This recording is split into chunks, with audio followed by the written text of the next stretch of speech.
And welcome back, guys, to Trichotillomania Bootcamp, a step-by-step guide to freedom from hair pulling. I'm your trick coach, Dr. Harrell, and this is our third episode. And no, we're not going to rob a bank. We are going to talk about all the things and methods that do not work to stop hair pulling. And as you have guessed, these are some of those things that do not work.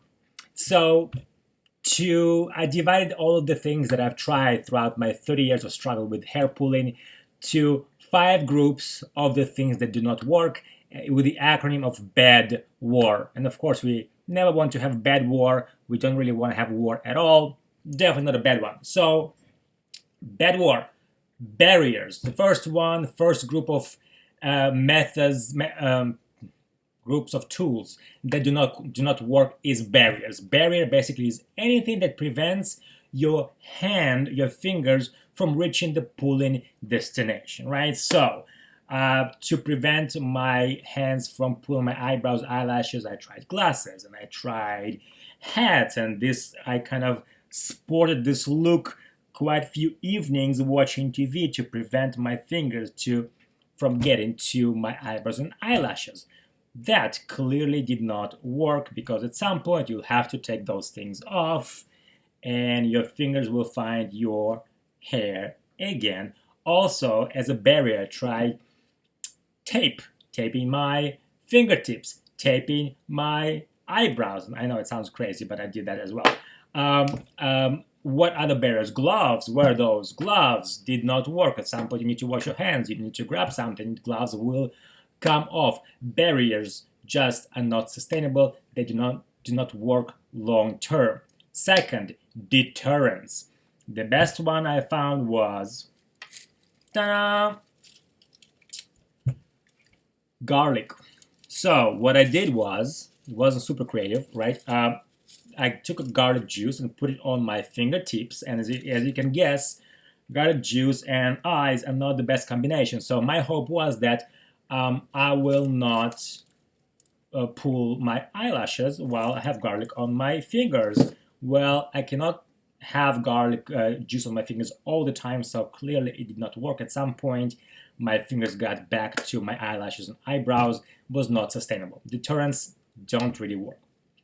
Willpower. That's a big one. Anybody who actually has an experience with hair pulling knows that this is our first go-to, right? The behavior of hands moving to our hair to pull seems to be a voluntary behavior. We're supposed to have control over our hands, so we're going to use our willpower to make our hands stay where they need to stay put.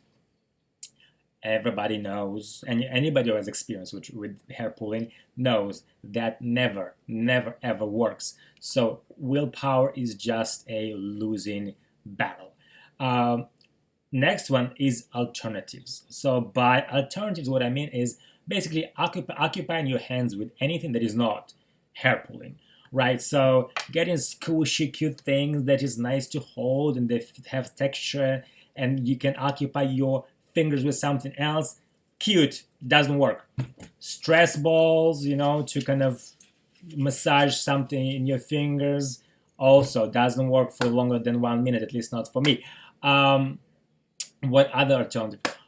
Basically holding any kind of stuff, a synthetic hair, holding and occupying your hands with something that is not hair pulling, that never worked for me.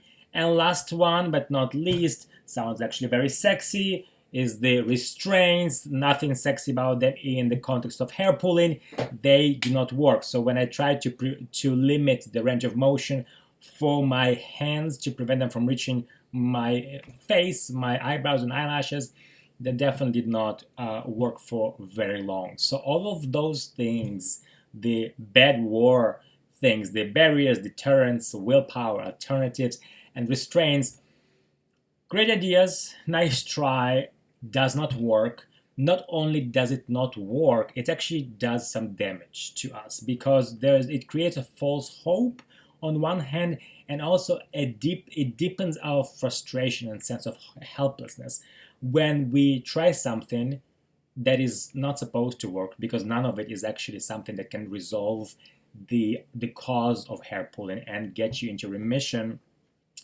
When we try something and it fails, it creates a sense of helplessness, sense of powerlessness, more frustration. So it actually gets us to a worse place from where we started. So all these things, I wanted to talk about those things that do not work before we talk about the things that do, right? And then this is exactly what we're going to do in the next episode. So next episode will be dedicated to the beginning of the conversation of the formula, the recipe of remission, how we create remission within, usually it takes just few weeks, right? How do we get into sustainable remission? So this is the topic of our next episode. If you found this information helpful, like, subscribe, hit the bell button to be first to know about the next video coming up.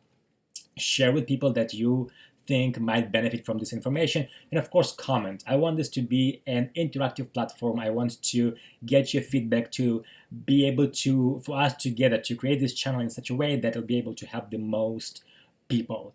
Thank you for tuning in, guys. I will see you next week. Bye-bye.